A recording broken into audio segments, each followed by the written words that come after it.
ഒരു ഭക്ഷണം തരില്ല. അവര് പുറത്തുനിന്ന് ഓർഡർ ചെയ്ത് കഴിക്കും, ബാക്കിയുള്ളത് അവരപ്പം തന്നെ ഗാർബേജിലേക്ക് കൊണ്ടിടും. എനിക്ക് രക്ഷയില്ലെന്ന് കണ്ടപ്പോ ഞാൻ എന്തുകൊണ്ട് എടുത്തു, ഈത്തപ്പഴം ഉണ്ടാവും അവിടെ, 1-2 ഈത്തപ്പഴമൊക്കെ എടുത്ത് വെള്ളവും കുടിച്ചിട്ട് ഞാനിങ്ങനെ നടക്കും. അങ്ങനെ 10-15 ദിവസം എനിക്ക് ആരെയും കോണ്ടാക്ട് ചെയ്യാനൊന്നും പറ്റില്ല.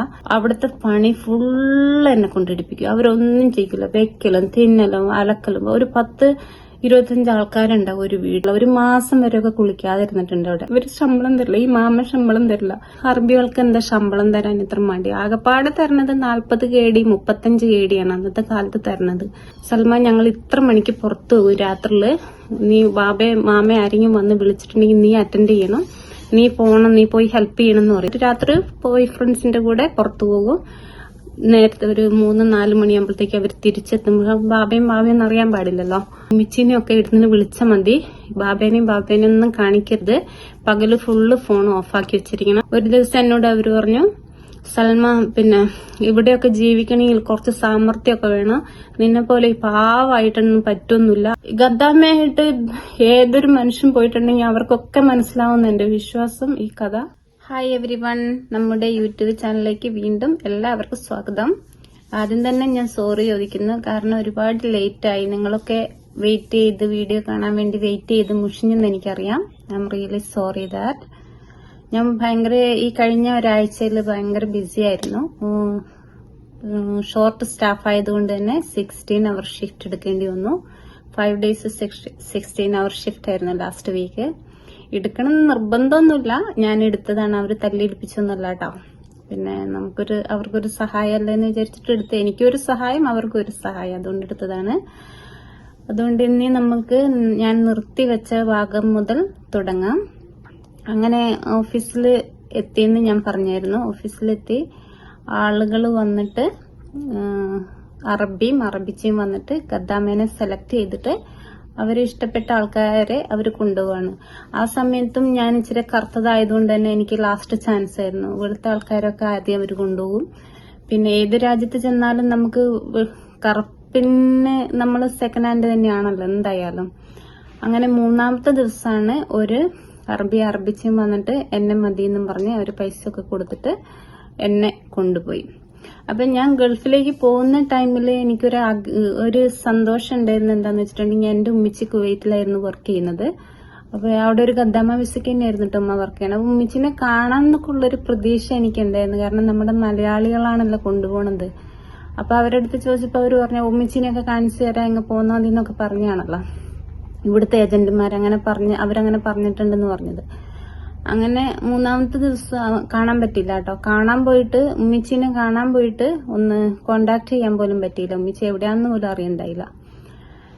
അങ്ങനെ 3-ാമത്തെ ദിവസം ഞാൻ പറഞ്ഞത് തന്നെ പിന്നെ റിപ്പീറ്റ് ചെയ്യണമെങ്കിൽ സോറി, ക്ഷമിക്കണം കേട്ടോ.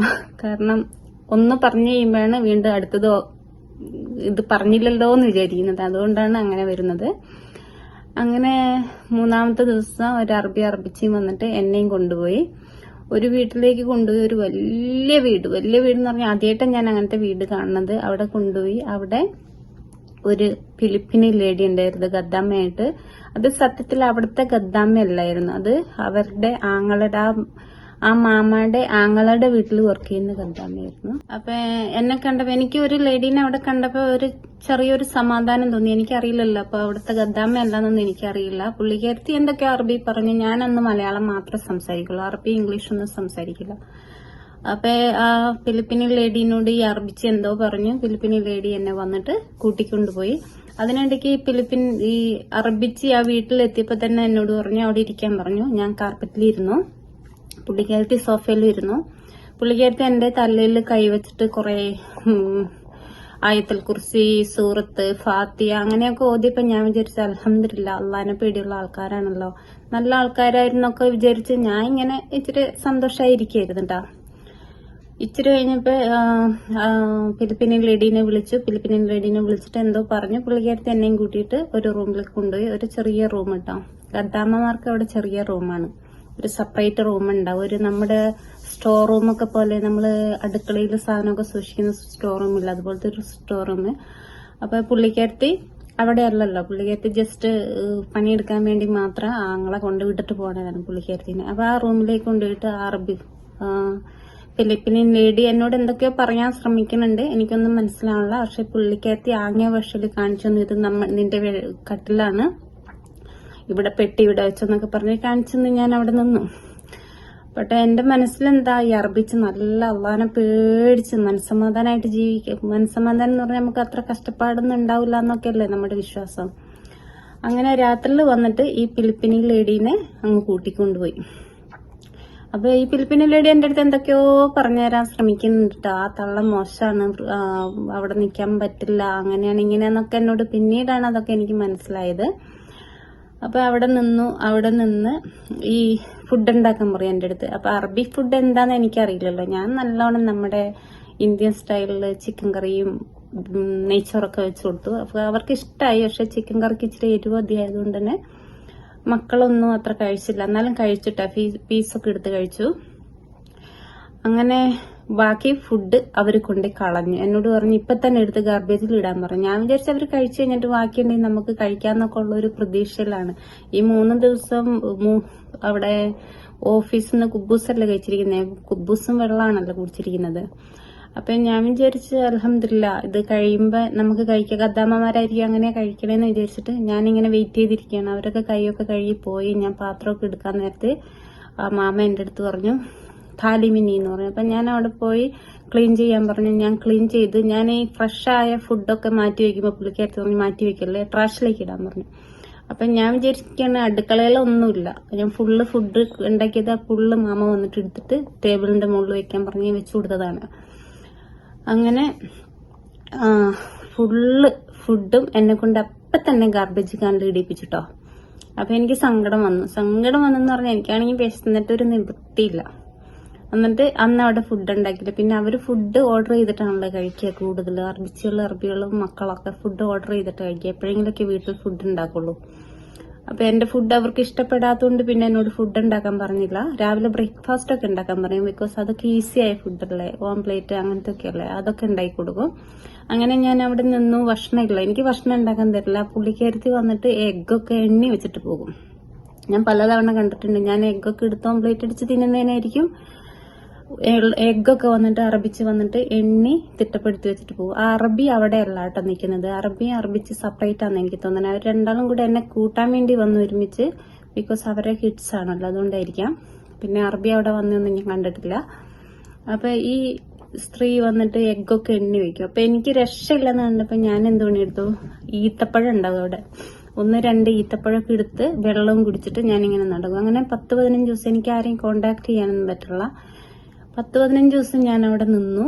ഇതേ അവസ്ഥയില് ഒരു ഭക്ഷണം തരില്ല. ഒരു ബ്രെഡൊക്കെ എടുത്ത് തിന്നു. ഇടയ്ക്ക് കാണാതെ പറയാതെ എടുത്ത പണി തന്നെ വീണ്ടും എടുപ്പിക്കും. 1 മിനിറ്റ് വെറുതെ ഇരിക്കുന്ന തള്ളയ്ക്ക് ഇഷ്ടമല്ല. പിന്നെ ഈ മക്കള്, ഒരു കൊച്ചുണ്ട്, ഒരു പെങ്കൊച്ച്. ആ പെങ്കൊച്ചിന് എന്നെ ഭയങ്കര ഇഷ്ടം. അവിടെ ചെന്നപ്പോ തുടങ്ങി ആ പെങ്കൊച്ച് കാണാതെ ചോക്ലേറ്റ് ഒക്കെ എടുത്തുകൊണ്ട് തരും. എനിക്ക് പേടിച്ചിട്ട് ഞാൻ മേടിക്കില്ല, കാരണം എങ്ങനെയാന്ന് അറിയില്ലല്ലോ. ആ കൊച്ചിന് എന്നെ ഭയങ്കര ഇഷ്ടമായിരുന്നു കേട്ടോ. പിന്നെ അങ്ങനെ ഈ 3 ചെറുക്കന്മാരും ഒരു പെങ്കൊച്ചും ലാസ്റ്റുള്ള ആ പെങ്കൊച്ചിനാണ് എന്നെ ഭയങ്കര ഇഷ്ടം. 15 ദിവസം കൊണ്ട് തന്നെ എന്നെ ഭയങ്കര ഇഷ്ടമായി കൊച്ചിന്. അപ്പൊ ഞാൻ മേടിക്കില്ല പേടിച്ചിട്ട്. അപ്പൊ ഈ തള്ള വന്ന് നമ്മുടെ റൂമിലൊക്കെ പരിശോധിക്കുക. കുവൈറ്റുകൾക്ക് അങ്ങനത്തെ ഒരു സ്വഭാവമുണ്ട്. അവർ വന്ന് നമ്മുടെ പെട്ടി പരിശോധിക്കും, റൂം പരിശോധിക്കും. നമ്മൾ എന്തെങ്കിലും എടുത്തു വെച്ചിട്ടുണ്ടോന്നൊക്കെ ആയിരിക്കും പരിശോധിക്കുന്നത്, എനിക്കറിയില്ല കേട്ടോ. അങ്ങനെ 15 ദിവസമായപ്പോ ഞാൻ വിചാരിച്ചു ഇനി എനിക്കിവിടെ നിൽക്കാൻ പറ്റില്ല ഈ അവസ്ഥയിൽ. ഒരു ഭക്ഷണം തരില്ല. അവര് പുറത്തുനിന്ന് ഓർഡർ ചെയ്ത് കഴിക്കും. ബാക്കിയുള്ളത് അവരപ്പം തന്നെ ഗാർബേജിലേക്ക് കൊണ്ടിടും. എന്നാ വേണോ, വിശക്കണുണ്ടോ, അങ്ങനെ ഒന്നും ചോദിക്കില്ല. ഞാൻ കരഞ്ഞ് ഒരു പരുവായി. ആരെയും വിളിക്കാനും പറ്റില്ല. ആരും മലയാളികളില്ല. പുറത്തേക്ക് ഇറങ്ങാൻ പറ്റില്ല. ട്രാഷ് കൊണ്ടിടാൻ മാത്രം ആഴ്ചയിൽ ഒരു ദിവസം പുറത്തേക്ക് ഇറങ്ങുക. ട്രാഷ് ക്യാനിന്റെ അടുത്ത് വരെ പോവുക, ട്രാഷ് ഇട്ടിട്ട് തിരിച്ചു വരിക, അത്രേ ഉള്ളൂ. ഒരാളായിട്ട് കോണ്ടാക്ട് ഇല്ല, ഫോണില്ല. അല്ലാഹു റബ്ബി, അങ്ങനത്തെ വിധിയൊന്നും ആർക്കും വരാതിരിക്കട്ടെ. അങ്ങനെ അവിടെ 15 ദിവസം നിന്നപ്പോഴേക്കും ഞാൻ പിന്നെ തള്ള പറഞ്ഞൊന്നും അനുസരിക്കാതെ ആയി. ഞാൻ ജസ്റ്റ് ഇരിക്കും. പിന്നെ തള്ള പുറത്തു പോകുമ്പോ ഈത്തപ്പഴം തിന്നിട്ട് വെള്ളം കുടിക്കും. ജീവൻ തന്നെ നിർത്തണല്ലോ.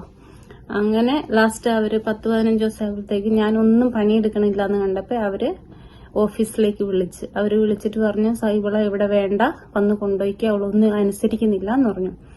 അത് മാത്രം ഞാനൊരു മാർഗം കണ്ടുള്ളൂ അവിടുന്ന് രക്ഷപ്പെടാൻ വേണ്ടി. അതുകൊണ്ടാട്ടോ തള്ള പറഞ്ഞൊന്നും അനുസരിക്കില്ല, എന്ത് പറഞ്ഞാലും മനസ്സിലാവാ. കുറച്ചൊക്കെ മനസ്സിലാവുന്നുണ്ട് എനിക്ക് ആംഗ്യ ഭാഷയിലൊക്കെ തള്ള പറയണേ, പക്ഷെ ഒന്നും ചെയ്യില്ല, ജസ്റ്റ് കരഞ്ഞുകൊണ്ട് അവിടെ ഇരുന്നു. അങ്ങനെ തള്ള ഓഫീസിലേക്ക് വിളിച്ചു പറഞ്ഞു ഇളെ വേണ്ട, വന്ന് കൊണ്ടുപോയിക്കോളാൻ പറഞ്ഞു. അങ്ങനെ ഒരു മലയാളി വണ്ടിയും കൊണ്ട് വന്നു. വണ്ടിയും കൊണ്ട് വന്നിട്ട് എന്നോട് ചോദിച്ചാൽ എന്താ വിഷയം എന്ന് വെച്ചാൽ ഞാൻ പറഞ്ഞു ഇന്നതൊക്കെയാണ് ഇവിടുത്തെ വിഷയം എന്ന് പറഞ്ഞു. അപ്പൊ പറഞ്ഞു കുവൈറ്റിൽ ഇങ്ങനെയൊക്കെ തന്നെയാ, സഹിച്ചു നിൽക്കണം, ജീവിക്കാൻ വേണ്ടി വന്നതല്ലേ, സഹിച്ച് നിൽക്കണം എന്നൊക്കെ പറഞ്ഞു. അപ്പൊ 15 ദിവസം അവിടെ അങ്ങ് പോയില്ലേ, 10 പൈസ ഇല്ല കയ്യിൽ. അവർ പൈസ ഒന്നും തന്നില്ല കേട്ടോ, 15 ദിവസം നിന്നിട്ട് പൈസയും തന്നില്ല, ഫുഡും തന്നില്ല. അങ്ങനെ അറബി വീണ്ടും ഓഫീസിലേക്ക് പോയി. അവിടുന്ന് വീണ്ടും 2-3 ദിവസം അവിടെ നിന്നപ്പോ ഒരു അറബിച്ചി മാത്രമായിട്ടോ വന്നേ. അറബിച്ചി വന്നിട്ട് ഒരു ഇറാനി ലേഡിയായിരുന്നു. ഒരു ഇറാനി ലേഡി വന്നിട്ട് എന്നെ കൊണ്ടുപോയി, എന്നെ മതി എന്ന് പറഞ്ഞിട്ട് എന്നെ കൊണ്ടുപോയി. ആ സ്ത്രീ കുറച്ച് ബ്രൗൺ ആണ്, വൈറ്റ് ലേഡി അല്ല. അപ്പൊ പുള്ളിക്കാരത്തി എന്നെ ഇഷ്ടമായി, എന്നെ കൊണ്ടുപോയി. അവിടെ കൊണ്ടുപോയപ്പോ ആ പുള്ളിക്കാരത്തി 2 പെൺമക്കളാണുള്ളത്, ചെറിയ മക്കള്. ഒന്നിന് ഒരു 2 വയസ്സ്, ഒന്നിന് ഒരു 6 വയസ്സ്, അങ്ങനെയുള്ള 2 മക്കള്. ആ പുള്ളിക്കാരത്തി ടീച്ചറാണ്. ഹസ്ബൻഡൊക്കെ ഉണ്ട്, ഹസ്ബൻഡിന് 2 വൈഫാണ്. അവർ രണ്ടാളും ഒരു വീട്ടിൽ തന്നെയാണ്. മറ്റേ വൈഫിന് വേറെ സഫിയ എന്നും പറഞ്ഞൊരു ഗദ്ദാമുണ്ട്, ഫിലിപ്പിനി ഗദ്ദാമ. അവർക്ക് നല്ല സുഖാട്ടോ. അങ്ങനെ ആ അറബിച്ച് കൊണ്ടുപോയി. അവിടെ ഭക്ഷണത്തിനൊന്നും കുഴപ്പമൊന്നുമില്ല. ആ സഫിയ എന്ന് പറഞ്ഞ പെണ്ണിന് എന്നെ ഭയങ്കര ഇഷ്ടമാണ്. അപ്പുറത്ത് മറ്റേ ഭാര്യയ്ക്കും എന്നെ ഭയങ്കര ഇഷ്ടമാണ്. ഈ സ്ത്രീ എന്റെ മാമ എന്ന് പറഞ്ഞാൽ രാവിലെ എണീറ്റിട്ട് ടീച്ചറിന്റെ ജോലിയാണ് പുള്ളിക്കടുത്ത്, അങ്ങ് പോകും. പിന്നെ ബാബ എന്താ പണിയെന്ന് എനിക്കറിയില്ല. ബാബ ഒരു നല്ല മനുഷ്യനായിരുന്നു. അപ്പൊ ഫുഡൊക്കെ ഓർഡർ ചെയ്യുമ്പോ ഫുഡൊക്കെ എനിക്ക് സഫിയ വിളിക്കും എന്നെ കൊണ്ടിട്ട്. എന്നിട്ട് ഈ തള്ള പറയും പോയിട്ട് കഴിച്ചിട്ട് വരാൻ പറഞ്ഞിട്ട് എന്നെ താഴോട്ട് വിടും. മക്കളെ തള്ള നോക്കും. അങ്ങനെ അവിടെ നിന്ന് ഇങ്ങനെ ഈ തള്ളയുടെ മെയിൻ സ്വഭാവം എന്താന്ന് വെച്ചാൽ ഈ വീട്ടിൽ എനിക്ക് അധികം പണിയൊന്നുമില്ല. ബിക്കോസ് ഈ മക്കളെ 2 നോക്കുക, അത്ര മാത്രമേ ഉള്ളൂ. പിന്നെ തള്ളയുടെയും ബാബയുടെയും ഒക്കെ തുണി അലക്കുക, അത് സെഫിയും ഞാനും കൂടെ എല്ലാം കൂടെ അങ്ങ് ചെയ്യും, ഞങ്ങൾ 2 കൂടെ. ആ മറ്റേ ഭാര്യ നല്ല ഭാര്യ ആയതുകൊണ്ട് തന്നെ എന്നെ മാത്രം കഷ്ടപ്പെടുത്തണ്ടെന്ന് പറഞ്ഞിട്ട് അങ്ങനെ ഞാൻ കുറച്ച് അറബിയൊക്കെ പഠിക്കാൻ തുടങ്ങി. അവിടെ അങ്ങനെ 2-3 മാസം നിന്നു. അത് പ്രശ്നം എന്താന്ന് വെച്ചിട്ടുണ്ടെങ്കിൽ ഈ പുള്ളിക്കാരത്തിക്ക് ഫ്രൈഡേ ഓഫ് ഡേ ആണ്. അവിടെയൊക്കെ മദ്രസ സ്കൂളൊക്കെ ഓഫാണ് ഫ്രൈഡേ. ടീച്ചറായിട്ടല്ല ജോലി ചെയ്യുന്നത്. ഫ്രൈഡേ സാറ്റർഡേ 3 ദിവസമായിട്ട് ഓഫ് ഉണ്ടെന്ന് എന്റെ വിശ്വാസം. ഈ പുള്ളിക്കാരത്തി ഈ ഇറാനികൾ എന്ന് പറഞ്ഞിട്ടുണ്ടെങ്കിൽ ഒരുമിച്ച് വന്ന് അവര് കോട്ടൈസ് എന്ന് പറയാം. അവിടെ കോട്ടൈസ് ആയിട്ട് വലിയ അടുത്തടുത്തടുത്ത് വീടുകളായിട്ട്, കുവൈറ്റി വീട് പോലത്തെ വീടല്ല, ചെറിയ ചെറിയ വീടുകളായിട്ട് ഒരുപാട് ഫാമിലീസ് ഒരുമിച്ച് താമസിക്കുന്ന സ്ഥലമാണ്. ഈ പുള്ളിക്കാരത്തി എന്നെ അങ്ങ് കൊണ്ടാക്കിയിട്ട് അവിടുത്തെ പണി ഫുള്ള് എന്നെ കൊണ്ടെടുപ്പിക്കും. അവരൊന്നും ചെയ്യില്ല, വെക്കലും തിന്നലും അലക്കലും. ഒരു 10-25 ആൾക്കാരുണ്ടാവും ഒരു വീട്ടിൽ. കാരണം ഈ ഇറാനികൾ ഒരുമിച്ച് വന്ന് കൂടിയേക്കുന്നതല്ലേ. അപ്പൊ അങ്ങനെ ആയി ഞാൻ മടുത്തെന്ന് വെച്ചാൽ 4 ദിവസം എനിക്ക് ഇവിടെ പണിയൊന്നും ഇല്ലെങ്കിലും ഈ മക്കളെ നോക്കി നിന്നാൽ മതി, ഭക്ഷണത്തിനൊന്നും കുഴപ്പമൊന്നുമില്ല. ഈ അപ്പുറത്തെ താഴത്തെ മാമ ഓർഡർ ചെയ്യുമ്പോ ആ മാമ എന്റെ മാമ ഓർഡർ ചെയ്ത് തരുമൊന്നുമില്ല, പക്ഷെ അവര് വിളിക്കുമ്പോ പോയി കഴിച്ചോളാൻ പറയും. അങ്ങനെ അവിടെ നിന്ന് ഈ മാമാന്റെ സ്ഥിരം പരിപാടി ഇതായി. അവിടെ ചെന്ന് ആ വീട്ടിലത്തെ പണി മൊത്തം എടുക്കുക. ആ വീട്ടിലത്തെ പണി മൊത്തം എടുത്തിട്ട് അത് കഴിയുമ്പോ ഈ മാമ വന്നിട്ട് ഈ മാമേന്റെ കുടുംബക്കാരുണ്ടാവില്ലേ, കുടുംബക്കാരെ വീട്ടിലേക്ക് കൊണ്ടുവന്നാക്കും. അവിടത്തെ പണി മൊത്തം എന്നെ കൊണ്ടിടിപ്പിക്കും. അങ്ങനെയായി സഹികെട്ട് ഞാൻ മാമാനോട് പറഞ്ഞു എനിക്ക് എന്റെ ഉമ്മയുണ്ട് ഇവിടെ, ഉമ്മാനെ വിളിക്കണം എന്ന് പറഞ്ഞു. ആ മാമ അത്ര മോശക്കാരിയൊന്നുമല്ല. ഈ പണി അപ്പുറത്തെ വീട്ടിലും ഇപ്പുറത്തെ വീട്ടിലും കൊണ്ട് ഈ പണി എടുപ്പിക്കുന്നുള്ളൂ. വേറെ അത്ര വലിയ ദുഷ്ടത്തരൊന്നുമില്ല. അങ്ങനെ ഞാൻ മടുത്തു. അപ്പുറത്തെ വീട്ടിലും ഇപ്പുറത്തെ വീട്ടിലൊക്കെ പോയി 3 ദിവസം എന്ന് പറഞ്ഞാൽ 3 ദിവസം ഭയങ്കര പണിയായിരിക്കും. ഭയങ്കര പണി എന്ന് പറഞ്ഞാൽ അറബികളുടെ വീടുകളൊക്കെ ഈ ഗൾഫിലൊക്കെ നിൽക്കുന്ന ആളുകൾക്ക് മനസ്സിലാവും. നമ്മുടെ നാട്ടിലുള്ളവർക്ക് മനസ്സിലായില്ലെങ്കിൽ ഈ ഗൾഫിലൊക്കെ നിന്ന് നിൽക്കുന്ന ആളുകൾക്ക് ഈ ചരിത്രം എന്തായാലും മനസ്സിലാവും. അങ്ങനെ ഒരു രക്ഷയില്ലെന്നുണ്ടപ്പോ ഞാൻ പറഞ്ഞു എനിക്ക് എന്റെ ഉമ്മിച്ചീനെ വിളിക്കണം എന്ന് പറഞ്ഞു. അപ്പൊ നമ്പർ ഉണ്ടാവും പറഞ്ഞു, വിളിക്കാന്ന് പറഞ്ഞു. അപ്പൊ ഞാൻ ഉമ്മാനെ വിളിച്ചിട്ട് പറഞ്ഞു ഉമ്മ ഇന്നതൊക്കെയാണ് വിഷയം, എനിക്കിവിടെ നിൽക്കാൻ പറ്റണില്ല എന്ന് പറഞ്ഞു. അപ്പൊ ഉമ്മ പറഞ്ഞു ഉമ്മ ഓഫീസിലേക്ക് വിളിക്കാന്ന് പറഞ്ഞു. ഉമ്മ അവിടെ ഒരു കൊല്ലമൊക്കെ കഴിഞ്ഞല്ലോ അപ്പോഴത്തേക്കും. അപ്പൊ ഓഫീസിലേക്ക് വിളിക്കാന്ന് ഉമ്മ ഓഫീസിലേക്ക് വിളിച്ച് പറഞ്ഞു ഇങ്ങനെ നമുക്ക് അവിടെ ബുദ്ധിമുട്ടാണ്, നിൽക്കാൻ പറ്റില്ല. അപ്പൊ ഈ മാമ എന്ത് പണിയെടുത്തു, ഈ ഓഫീസിൽ നിന്ന് ആള് വിളിച്ച് ചോദിച്ചപ്പോ ഈ മാമ പറഞ്ഞു പിന്നെ എന്നെ കൊടുക്കാൻ മാമക്ക് മടി. ബിക്കോസ് ഞാൻ എന്ത് പറഞ്ഞാലും അനുസരിക്കും, എല്ലാ കാര്യവും ഞാൻ ചെയ്യും, എനിക്ക് എല്ലാ കാര്യവും ചെയ്യാനറിയാം. അപ്പൊ മാമ പറഞ്ഞു നമുക്ക് കുഴപ്പമൊന്നുമില്ല, അവൾ ഇവിടെ ഞാൻ വിടൂല എന്ന് പറഞ്ഞു. അങ്ങനെ രക്ഷയില്ലാണ്ടായി. മാമ എന്നെ എന്ത് ചെയ്താ വിടില്ല. അങ്ങനെ ഒരു ദിവസം ഞാൻ സഫിയാന്റെ അടുത്ത് പറഞ്ഞപ്പോ സഫിയ പറഞ്ഞു ഞാൻ ബാബാന്റെ അടുത്ത് സംസാരിക്കാം, ബാബയും ഇവിടുത്തെ മാമയും കൂടെ സംസാരിച്ചാല് ചിലപ്പോ എന്തെങ്കിലും ഒരു ഒത്തീർപ്പാകും, നിനക്ക് പോകാൻ പറ്റുമായിരിക്കും എന്ന് പറഞ്ഞു. അങ്ങനെ സഫിയ സംസാരിച്ച് ബാബയുടെ അടുത്തും മാമാന്റെ അടുത്തും കൂടെ സംസാരിച്ച് ബാബ എന്നെ ഓഫീസിൽ കൊണ്ടുവന്നാക്കിയ നല്ല ബാബയായിരുന്നു കേട്ടോ. ആ ബാബ എന്താ പറയാ, ഭയങ്കര ഒരു ദീനിയുള്ളൊരു മനുഷ്യനായിരുന്നു. അതിനിടയ്ക്ക് ഈ മാമ അവർക്കൊരു നമ്മുടെ നാട്ടിലൊക്കെ സലാത്ത് മജ്ലിസ് അങ്ങനെയൊക്കെ ഒരു സംഭവമില്ലേ, ആ സലാത്ത് മജ്ലിസ് എന്ന് പറഞ്ഞാൽ അവിടെ ഗൾഫിലൊരു നാട്ടിൽ അങ്ങനത്തെ ഒരു പരിപാടി ഉണ്ട് അവർക്ക്. അപ്പൊ എല്ലാ വ്യാഴാഴ്ച വൈകുന്നേരവും അവര് പോകും. എന്നിട്ട് അവിടുന്ന് ഫുഡ് കൊടുക്കും. ഫുഡ് അറബികൾക്ക് മാത്രം, ഖദ്ദാമ്മമാർക്ക് ഫുഡ് കൊടുക്കൂല. അവിടുത്തെ ഗൾഫ് അറബികൾക്ക് മാത്രമാണ്, അറബിക്കും അറബിച്ചയ്ക്കും അവരുടെ മക്കൾക്കും മാത്രമാണ് ഫുഡ് കൊടുക്കുന്നത്. നമ്മുടെ നാട്ടില് ഇതൊക്കെ കൊടുക്കൂല, അതുപോലെ തന്നെ സലാത്ത് മജ്ലിസിനൊക്കെ ഫുഡ് കൊടുക്കൂല, അതുപോലെ തന്നെ. അപ്പൊ ഖദ്ദാമേനെ മാറ്റി നിർത്തി ഒരു ദിവസം ഈ മാമ അവരോട് ഒച്ചപ്പാടുണ്ടാക്കിയിട്ട് എന്താ അവരെന്താ മനുഷ്യരല്ലേ, അവർക്ക് ഫുഡ് കൊടുക്കണം പറഞ്ഞ് ഫുഡ് മേടിച്ചിട്ട് പുള്ളിക്കാരത്തി എനിക്ക് തന്നില്ല കേട്ടോ. പുള്ളിക്കാരത്തി കഴിച്ചു. എനിക്ക് അതിന് വിഷമമൊന്നുമില്ല, ബിക്കോസ് എനിക്ക് ആ വീട്ടിൽ ഫുഡ് ഉണ്ടാവും. എപ്പോ പോയാലും ആ മറ്റേ മാമ, സഫിയയുടെ മാമ എനിക്ക് ഫുഡ് മാറ്റി വെക്കാൻ പറയും. കാരണം ഈ മാമയുടെ സ്വഭാവം അറിയുന്നോണ്ട് തന്നെ, ഒന്നും മേടിച്ചിട്ടില്ല എന്നൊക്കെ അറിയുന്നോണ്ട് തന്നെ എനിക്ക് ഫുഡൊക്കെ മാറ്റി വെക്കും. അങ്ങനെ 3-4 മാസം അവിടെ അങ്ങനെ തള്ളി നീക്കി. വലിയ ബുദ്ധിമുട്ടില്ല. ഈ ബുദ്ധിമുട്ടെന്ന് പറഞ്ഞാൽ ഈ മറ്റുള്ളവരുടെ വീട്ടിൽ ജോലിക്ക് കൊണ്ടാക്കിയിട്ട് പുള്ളിക്കാരത്തി അങ്ങ് പോകും. അവിടുത്തെ പണി ഫുള്ള് എടുക്കണം, അവിടുന്ന് ഭക്ഷണം തരില്ല. പിന്നെ തിരിച്ചു വന്നിട്ടാണ് ഭക്ഷണം കഴിക്കാൻ പറ്റുന്നത്. 2 ദിവസം 3 ദിവസമൊക്കെ അവിടെ നിൽക്കേണ്ടി വരും. അവര് ചിലപ്പോ ഒരു കുബൂസിന്റെ കഷ്ണം തരും, അങ്ങനെ ഒരു ജീവന്റെ കഷ്ണം തരും, അങ്ങനെയൊക്കെ ആയിരുന്നു. അങ്ങനെ അവിടെ നിന്ന് പിന്നെ ഓഫീസിലേക്ക് വിളിച്ച് ഓഫീസായിട്ട് ഇടപെട്ട് പിന്നെ ബാബ എന്നെ ഓഫീസിൽ കൊണ്ടുവിട്ടു. ബാബ എന്നെ ഓഫീസിൽ കൊണ്ടുവിട്ടിട്ട് പിന്നെ ഒരാഴ്ച ആയപ്പോ വേറൊരു ബാബയും മാമയും വന്നിട്ട് എന്നെ കൊണ്ടുപോയിട്ട് അവിടെ കുറേ ഖദ്ദാമ്മമാരുണ്ട്. എന്റെ ഖദ്ദാമ്മ ഇതുപോലെ തന്നെ ഒരു മോനും ഒരു മോളെയും നോക്കുക, പിന്നെ വീട്ടിലത്തെ പണി കുറച്ചൊക്കെ ഹെൽപ്പ് ചെയ്ത് കൊടുക്കുക. ഈ പുള്ളിക്കാരത്തി എന്താ ഓഫീസ് വർക്കാണ്, എന്താണെന്നറിയില്ല. പുള്ളിക്കാരത്തി രാവിലെ ഒരുങ്ങി അങ്ങ് പോകും. ഹസ്ബൻഡും വൈഫ് സെപ്പറേറ്റ് ആണ്. അങ്ങനെ അങ്ങോട്ട് പോകും. പിന്നെ ബാബയും മാമയും എല്ലാവരും നല്ല ആൾക്കാരാ. എനിക്ക് അവിടെ നല്ല ഫ്രീഡം ആയിരുന്നു കേട്ടോ. പക്ഷെ ഭക്ഷണം കഴിക്കാൻ മാത്രം സമയം ഉണ്ടാവില്ല, ബിക്കോസ് ഈ മക്കളെടുത്തിരിക്കണം. പിന്നെ ഭക്ഷണം കഴിക്കാൻ വിളിക്കുമ്പോഴത്തേക്ക് ഈ മാമ വന്നിട്ട് പറയും താലി എന്ന് പറഞ്ഞിട്ട് പുറത്തേക്ക് പോകണം. ഭക്ഷണം ചിലപ്പോൾ ഭക്ഷണത്തിൽ ഇങ്ങനെ അവിടെയൊക്കെ കൃത്യസമയത്താണല്ലോ ഭക്ഷണം കഴിക്കുക. ഭക്ഷണം ഇങ്ങനെ ഇങ്ങനെ ഇട്ട് വായിലേക്ക് വെക്കുമ്പോഴേക്കും പറയും സൽമ പോകാന്ന് പറഞ്ഞ് വിളിച്ചുകൊണ്ട് മക്കളെ ഒരുക്കിയിട്ട് അപ്പൊ തന്നെ പോകേണ്ടി വരും. പിന്നെ ഇവര് പോയിട്ട് പുറത്തുനിന്നൊക്കെ ഭക്ഷണം കഴിക്കും. പിന്നെ ഞാനിങ്ങനെ വിശന്ന് വീണ്ടും തിരിച്ച് ചിലപ്പോൾ രാത്രി 12 മണി 1 മണി 2 മണിക്കൊക്കെയാണ് തിരിച്ചു വരിക. ആ സമയത്ത് എന്റെ ഈ ഖദ്ദാമ, ഒരു ബംഗ്ലാദേശിലുള്ളൊരു ഖദ്ദാമ ഉണ്ടായിരുന്നു, ഒരു നല്ല സ്ത്രീയാ. അപ്പൊ പുള്ളിക്കാരത്തി എനിക്ക് വേണ്ടി ഫുഡ് എടുത്ത് വെച്ചിട്ടുണ്ട്. പുള്ളിക്കാരത്തിക്ക് അറിയാറ ഈ മാമ ഒന്നും മേടിച്ചു തരില്ല, പട്ടിണി കിട്ടേക്കായിരുന്നു ഈ പുള്ളിക്കാരത്തിക്ക് അറിയാം. അപ്പൊ ഈ മാമ ഫുഡ് എടുത്ത് വെക്കും. അപ്പൊ ഈ മക്കളൊക്കെ ഉറങ്ങിയിട്ടുണ്ടാവുമല്ലോ 1 മണിക്ക് 2 മണിക്ക് തിരിച്ചു വരുമ്പോ. അപ്പൊ ഞാൻ പോയി താഴെ പോയിട്ട് ഭക്ഷണം കഴിക്കും. അപ്പൊ എന്നോട് പറയും 5 മണിക്ക് എണീക്കണം, ഇന്ന സ്ഥലത്ത് പോകണം. ആ പുള്ളിക്കാരത്തി എപ്പോഴൊന്നും ഓഫീസിൽ പോകുന്നില്ല, എപ്പോഴും എവിടെയെങ്കിലും പോക്കാ പണി.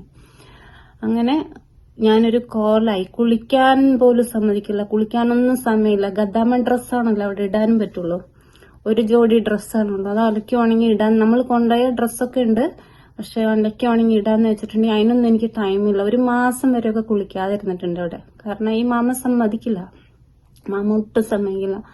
അങ്ങനെ ഈ മാമയുടെ മാമ നല്ല സ്വഭാവമാണ് കേട്ടോ. അവിടെ വേറെ ഖദ്ദാമ്മമാരുണ്ട്, എല്ലാവർക്കും, മോൻക്കും മരുമോൾക്കും എല്ലാവർക്കും. എന്റെ മാമ മാത്രമേ ഇങ്ങനത്തെ സ്വഭാവമുള്ളൂ. എന്നിട്ട് ഒരു ദിവസം മാമ വിളിച്ചിട്ട് ആ പെണ്ണുപിള്ളേനെ, എന്റെ മാമേനെ ഒരുപാട് വഴക്കൊക്കെ പറഞ്ഞു, നീ എന്താ ഇങ്ങനെ ആ കുട്ടീനോട് ചെയ്യുന്ന അങ്ങനെ ഇങ്ങനെയെന്നും പറഞ്ഞിട്ട്. പിന്നെ ശമ്പളം തരില്ല. അങ്ങനെ അവിടെ നിന്നു കുറച്ച് മാസങ്ങൾ അവിടെ നിന്നു. ഒരു രക്ഷയില്ലാന്ന് കണ്ടപ്പോ ഒന്നാമത്തെ കാര്യം കുളിക്കാൻ പറ്റില്ല. 1 മാസം 2 മാസമൊക്കെ കുളിക്കില്ല. പിന്നെ ഭക്ഷണമൊക്കെ നേരത്തിനൊന്നും കഴിക്കില്ല. പക്ഷെ ഈ ബംഗ്ലാദേശി ഖദ്ദാമ അവിടെ ഉള്ളതുകൊണ്ട് എനിക്ക് എത്ര നട്ടപ്പാതിരായാലും ഞാൻ പോയി എന്ന് പറഞ്ഞിട്ടുണ്ടെങ്കിൽ പുള്ളിക്കാരത്തി എണീറ്റ് വന്നിട്ട് സ്വന്തം മോളെ പോലെ ആട്ടെ എന്നെ നോക്കിയത്. എന്നെ ഓർത്തിട്ട് ഭയങ്കര സങ്കടമായിരുന്നു ആ സ്ത്രീക്ക്. വേറെ ഖദ്ദാമ്മമാരൊക്കെ ഉണ്ട്, പക്ഷെ അത്ര അടുപ്പില്ല എന്നോട്. പക്ഷെ ഈ ഒരു സ്ത്രീ, ഇത് കുക്കിംഗ് ആണ്, ഈ പുള്ളിക്കാരത്തിട്ട് പണി കുക്കിംഗ് ആണ്. അപ്പൊ ഈ പുള്ളിക്കാരത്തി എനിക്ക് വേണ്ടി ഫുഡ് എടുത്തു. അവിടെ ഇഷ്ടംപോലെ ഫുഡൊക്കെ ഉള്ള വീടാട്ടോ. ഈ ഒരു മാമ മാത്രം ഇങ്ങനത്തെ ദുഷ്ടത്തിയുള്ളവിടെ. അങ്ങനെ മാമാന്റെ മാമ വിളിച്ച് വഴക്കൊക്കെ പറയുമ്പോ അവര് വഴക്കൊക്കെ കൂടും. പിന്നെ മിണ്ടാണ്ട് നടക്കും. എന്നെ ഒട്ടും താഴോട്ട് ഇറക്കാൻ സമ്മതിക്കില്ല. പിന്നെ ഈ ബംഗ്ലാദേശ് ഗദ്ദാമ്മ ഫുഡ് എടുത്ത് മുകളിൽ ഒളിപ്പിച്ചിട്ട് കൊണ്ടുതരും എനിക്ക്. ഇവിടുത്തെ മാമയ്ക്കറിയാം എന്റെ മാമേനെ ഒളിപ്പിച്ചിട്ട് വേഗം തിന്നോളാൻ പറഞ്ഞിട്ട് എന്തെങ്കിലുമൊക്കെ കൊണ്ടുതരും. അവിടെയൊക്കെ നല്ല നല്ല ഭക്ഷണമൊക്കെ ഉണ്ടാകുമല്ലോ. കൂടുതൽ ദിവസം പട്ടിണിയായിരിക്കും. കാരണം അവിടെ ഈ മാമ സമ്മതിക്കില്ല. അതിൽ പുറത്തു പോകുമ്പോ ഇവരൊക്കെ കുടുംബക്കാരും മക്കളും എല്ലാരും കൂടെ മേടിച്ച് ഹോട്ടലിൽ നിന്നൊക്കെ മേടിച്ചേക്കും. ഞാനൊരു കോണിൽ പോയി ഇരിക്കേണ്ടി വരും. ഗദ്ദാമ്മയായിട്ട് ഏതൊരു മനുഷ്യൻ പോയിട്ടുണ്ടെങ്കിൽ അവർക്കൊക്കെ മനസ്സിലാവുന്ന എന്റെ വിശ്വാസം ഈ കഥ. അങ്ങനെ അവിടെ നിന്ന് ഈ ഒരു രക്ഷയില്ല. ഇങ്ങനെ ഒന്നാമത്തെ കാര്യം ശമ്പളം തരില്ല. തസ്നിമോൾ ഓർഫനേജിലാണ് ആ സമയത്ത്. അപ്പൊ എനിക്ക് തസ്നിമോളെ കൂട്ടാൻ പോവാൻ ആർക്കെങ്കിലും പൈസ അയച്ചു കൊടുത്തിട്ട് കൂട്ടിയിട്ട് കൊണ്ടിട്ട് കുറച്ച് ദിവസം കൊണ്ടുവന്ന് തസ്നിമോളെ അടുത്ത് നിർത്താൻ പറയാൻ വേണ്ടിയിട്ട് ഇവര് ശമ്പളം തരില്ല. ഈ മാമ ശമ്പളം തരില്ല. അപ്പോഴത്തേക്ക് ഞാൻ കുറച്ച് അറബിയൊക്കെ പഠിച്ചല്ലോ. അപ്പൊ എനിക്കൊരു ഇച്ചിരി സമയം കിട്ടിയ വലിയ മാമ എന്നെ വിളിച്ചിട്ട് അടുത്തിരുത്തി സംസാരിക്കും. എന്താ മോളെന്തെടുക്കാൻ വിളിക്കാനൊന്നും പറ്റൊന്നുമില്ല. അപ്പൊ ശമ്പളം തരില്ല. അപ്പൊ ഈ വലിയ മാമ 40 കേടി, അന്നത്തെ 40 കേടി എന്റെ വക അധിയാന്നും പറഞ്ഞിട്ട് ആ മാമ തരൂ. എനിക്കാവൂല, എന്റെ മോളോട് ഞാൻ പറഞ്ഞു മടുത്തു, പൊരുത്തപ്പെട്ടു കൊടുക്കും എന്നൊക്കെ പറയാനോട് ആ മാമ. എന്നിട്ട് ഈ മാമ 40 കേടിയൊക്കെ ഇടയ്ക്കിടയ്ക്ക് തരും. അപ്പൊ ഞാൻ ആർക്കെങ്കിലും ഒക്കെ അയച്ചു കൊടുക്കും. ഒന്നല്ലെങ്കിൽ താജക്കാക്ക് അയച്ചു കൊടുക്കും. ഞാൻ അയച്ചു കൊടുക്കൂല. ആ മാമ തന്നെ പറയും ഞാൻ മക്കളെ കൊണ്ട് അയപ്പിച്ചോളാന്ന് പറഞ്ഞിട്ട് അഡ്രസ്സ് മേടിച്ചിട്ട് ആ മാമ തന്നെ അയപ്പിച്ചു കൊടുക്കും. എന്നിട്ട് തസ്നീൻ അങ്ങനെയാണ് 3-4 പ്രാവശ്യം തസ്നീനെ താജക്കയും തസ്നി വീഡിയോയിൽ പറഞ്ഞിട്ടുണ്ട്. അത് 2-3 തവണ ആകപ്പാടെ ഓർഫനേജിൽ നിന്ന് കൂട്ടാൻ വേണ്ടി ആൾക്കാർ വന്നിട്ടുള്ളൂ. അങ്ങനെ ഇങ്ങനെ വീട് മാറി ഇവരുടെ മെയിൻ ബിസിനസ് എന്ന് പറഞ്ഞാൽ ഗദ്ദാമ്മമാരെ വിൽപ്പനയാണ്. ഈ ഗദ്ദാമ്മനെ വന്ന് കൂട്ടിക്കൊണ്ടുപോയി അവർക്ക് പറ്റില്ലെങ്കിൽ അവര് ആ സെയിം ഓഫീസിലേക്ക് കൊടുക്കില്ല, വേറെ ഓഫീസിലേക്കേ കൊടുക്കുള്ളൂ. ബിക്കോസ് സെയിം ഓഫീസിലേക്ക് കൊടുത്തിട്ടുണ്ടെങ്കിൽ അവർക്ക് പൈസ ഫുള്ളൊന്നും തിരിച്ചു കിട്ടില്ല, പകുതി പൈസ ഇട്ട് തിരിച്ചു കിട്ടുള്ളൂ. അതുകൊണ്ടെന്നുകൊണ്ട് അവർ വേറെ ഓഫീസിലേക്ക് വിൽക്കുമ്പോൾ അവർ പറയുന്ന പൈസ കിട്ടും. അങ്ങനെ ആ വീട്ടിൽ നിന്ന് ഈ മാമന് പൈസ ശമ്പളം തരാതെ നിന്നിട്ട് കാര്യമില്ലല്ലോ. ഈ വലിയ മാമ എപ്പോഴെങ്കിലുമൊക്കെ 10-40 കേടി തന്നിട്ട് അത് നമുക്ക് മോക്ക് അയച്ചു കൊടുക്കും, അല്ലാതെ വേറെ ഒന്നുമില്ല. അങ്ങനെ ഒരു വർഷത്തോളം അവിടെ നിന്നതുകൊണ്ട് ആ വീട്ടിൽ. കാരണം നമുക്ക് ആരും സപ്പോർട്ട് ചെയ്യാനോ ഹെൽപ്പ് ചെയ്യാനൊന്നും ആരും ഇല്ലല്ലോ. അങ്ങനെ നിന്നു. പിന്നെ വേറൊരു ഓഫീസിൽ കൊണ്ട് വിറ്റു. ആ ഓഫീസിൽ നിന്ന് വേറൊരു വീട്ടിലേക്ക് പോയിട്ട് ഇത് തന്നെ അവസ്ഥ. പട്ടിണിയും പാടും ദുരിതവും, അപ്പുറത്ത് അവരുടെ കുടുംബക്കാരുടെ വീട്ടിലെ പണിയൊക്കെ പോയിട്ട് കൊടുക്കണം. ഇതൊക്കെ തന്നെ എങ്ങനെ പോയിക്കൊണ്ടിരുന്നു. എവിടുന്ന് ഈ അറബികൾക്ക് എന്താ ശമ്പളം തരാൻ ഇത്ര മടി? ആകെപ്പാട് തരണത് 40 കേടി 35 കേടിയാണ് അന്നത്തെ കാലത്ത് തരണത്. ഇത് എപ്പോഴും സംഭവിക്കണമെന്ന് വെച്ചാല് 2005 മുതൽ 2005, 2006, 2007 ഈ സമയങ്ങളിലാണ് കേട്ടോ ഈ പറയുന്നത്. ഈ 35 കേടിയൊക്കെയാണ് സാലറി കിട്ടുന്നത് നമുക്ക് ഈ ഇന്ത്യക്കാർക്ക്, ബംഗ്ലാദേശികൾക്കൊക്കെ. ഈ ഇത്രയും ഇതാണ്. അത് തന്നെ അവർക്ക് മാസം തരാൻ പറ്റില്ല എന്ന് പറഞ്ഞാൽ അവരൊക്കെ എന്ത് മനുഷ്യരാണല്ലേ. അള്ളാഹ് നമ്മുടെ ഖുർആനിൽ എന്താ പറഞ്ഞിരിക്കുന്നത്? അതൊന്നും ഫുള്ളായിട്ടൊന്നും പാലിക്കണ്ട. എന്നാലും മനുഷ്യരെ കൊണ്ട് പണിയെടുപ്പിച്ച് അവരുടെ ശമ്പളമെങ്കിലും കൊടുത്തൂടെ? ഭക്ഷണം തരില്ല, വസ്ത്രം തരില്ല, ഭക്ഷണം തരില്ല. പിന്നെ നമ്മൾ ഇട്ട ഡ്രസ്സ് തന്നെ ഇട്ടോളണം, അങ്ങനെയൊക്കെ ഉണ്ടല്ലോ. അപ്പൊ ഈ ശമ്പളം പറഞ്ഞ് അവര് ഓഫീസിൽ എഗ്രി ചെയ്തിട്ട് കൊണ്ടുപോകുന്ന ശമ്പളമെങ്കിലും നമുക്ക് തന്നൂടെ? അതൂടെ തരില്ല കേട്ടോ. അങ്ങനെ ഈ വേറൊരു വീട്ടിലേക്ക് കൊണ്ടുപോയി. ആ വീട്ടിലേക്ക് പോയപ്പോ അതിലും കഷ്ടപ്പാട്. അപ്പൊ അവിടെ ഒരുപാട് ദിവസം നിന്നില്ല, അവിടെ 1 മാസത്തിലേ നിന്നുള്ളൂ. അങ്ങനെ 5-6 വീടുകളില്, കുവൈറ്റി വീടുകളിലായിട്ട് നിന്നിട്ടുണ്ട്. അങ്ങനെയാണ് ഫൈനലി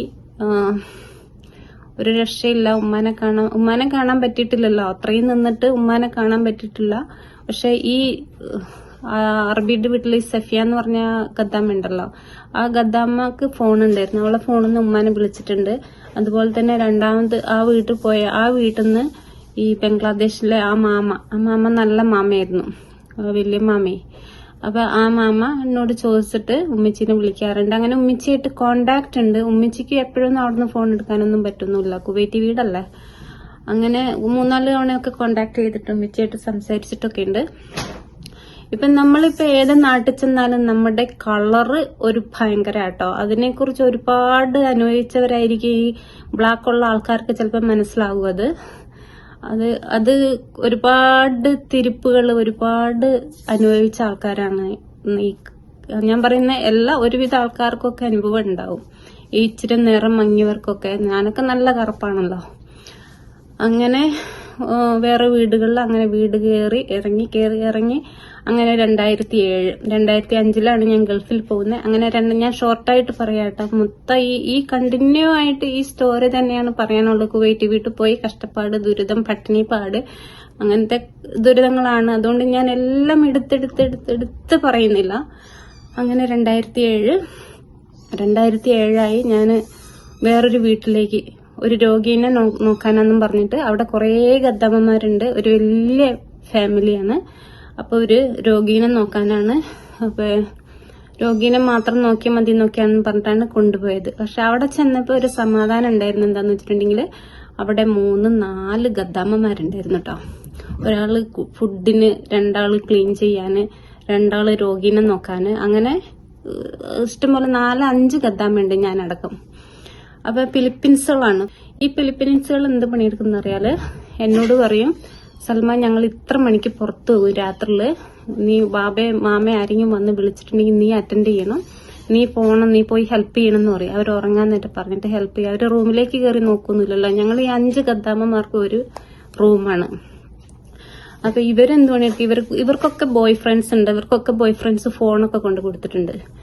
അപ്പൊ അവരെന്നോട് പറയും നീ നോക്കണം. എന്നെ ഭയങ്കര ഇഷ്ടമാണ് അവർക്ക്. കാരണം ഞാൻ അനുസരിക്കും അവരോട്. ഞാൻ കംപ്ലൈന്റ് ഒന്നും പറയൊന്നുമില്ലല്ലോ.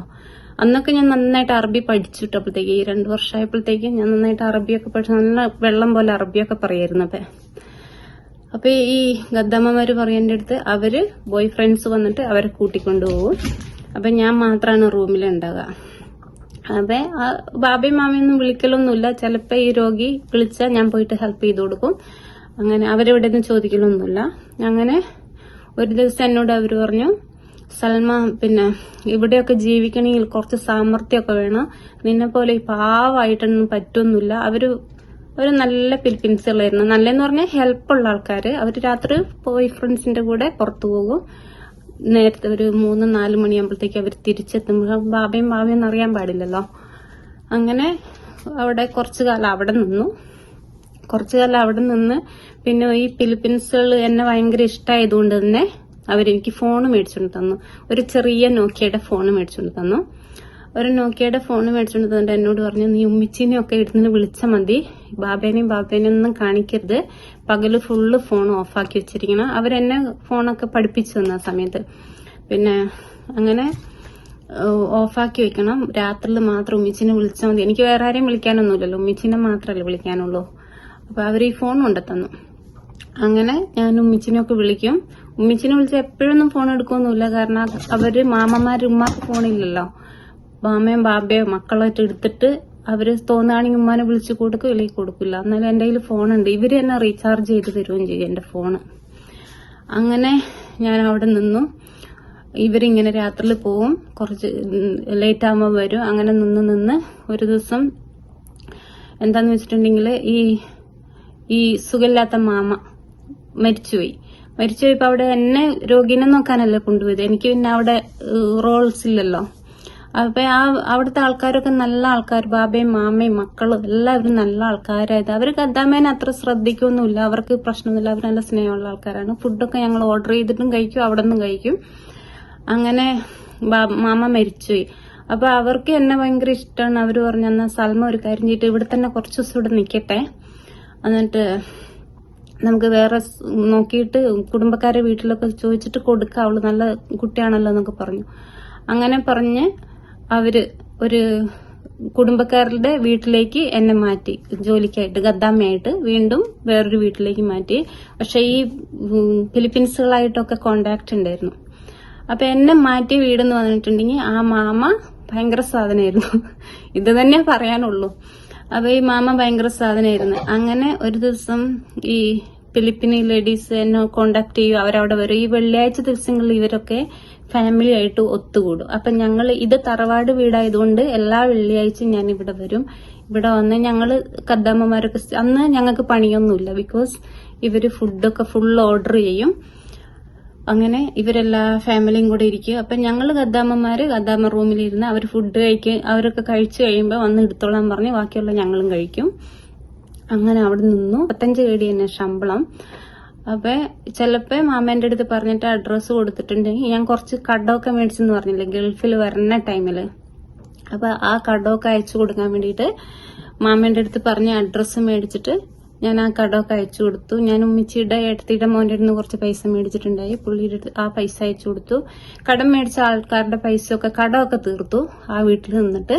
അവിടെ നിന്ന് ഒരു ദിവസം എന്റെ മാമേനോട് ഈ ഫിലിപ്പീൻസുകൾ ചോദിച്ചൊരു വെള്ളിയാഴ്ച ഞങ്ങളിങ്ങനെ സൂയിൽ പോകുന്നുണ്ട്. സൂ എന്നാണ് അവിടെ പറയാ, ഈ മാർക്കറ്റിനൊക്കെ ഫ്രൈഡേ സൂ അങ്ങനെ എന്തോ പറയാ. അപ്പൊ അവര് പറഞ്ഞു ഞങ്ങളിങ്ങനെ പോകുന്നുണ്ട്, സൽമാനെയും കൂടെ കൂട്ടിക്കോട്ടെ എന്ന് ചോദിച്ചപ്പോ അവര് പറഞ്ഞു സൽമാനെ കൊണ്ടുപോയിക്കോ, വേഗം വരണം എന്നൊക്കെ പറഞ്ഞ് ഞങ്ങൾ 5 പേരും കൂടെ സൂയിൽ പോയി. ഇവരൊക്കെ എന്നോട് പറഞ്ഞു ഇവിടെ ഇരുന്നോ, ഞങ്ങളിപ്പോ വരാം. അവര് ബോയ് ഫ്രണ്ടിന്റെ കൂടെ പോയി, ഞാൻ മാത്രം അവിടെ സൂയിൽ വെയിറ്റ് ചെയ്തു. അവര് 1-1.5 മണിക്കൂറായപ്പോൾ തിരിച്ചു വന്നു. ഞാൻ അവിടെ ഇരുന്നു. അപ്പൊ അവിടെ ഇരുന്ന് ഇങ്ങനെ ഇഷ്ടംപോലെ മലയാളീസുകളൊക്കെ ഉണ്ടാവുമല്ലോ.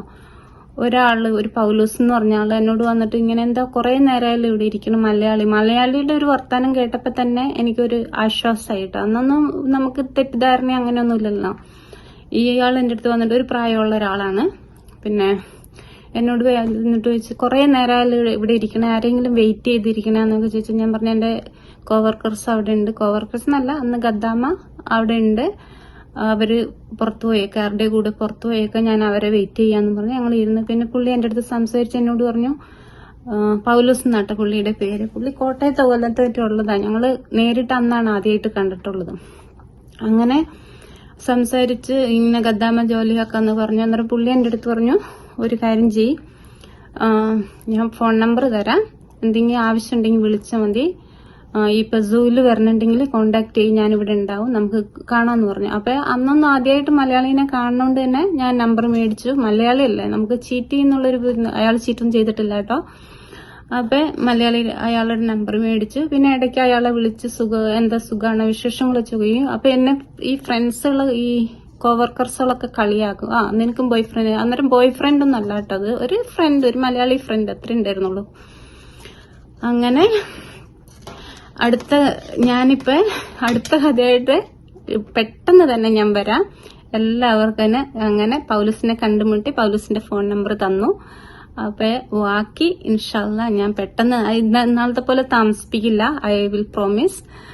ഞാൻ താമസിക്കാതെ തന്നെ അടുത്ത കഥകൾ പറയാം ഇൻഷാല്ലാ. പിന്നെ കാണാട്ടോ.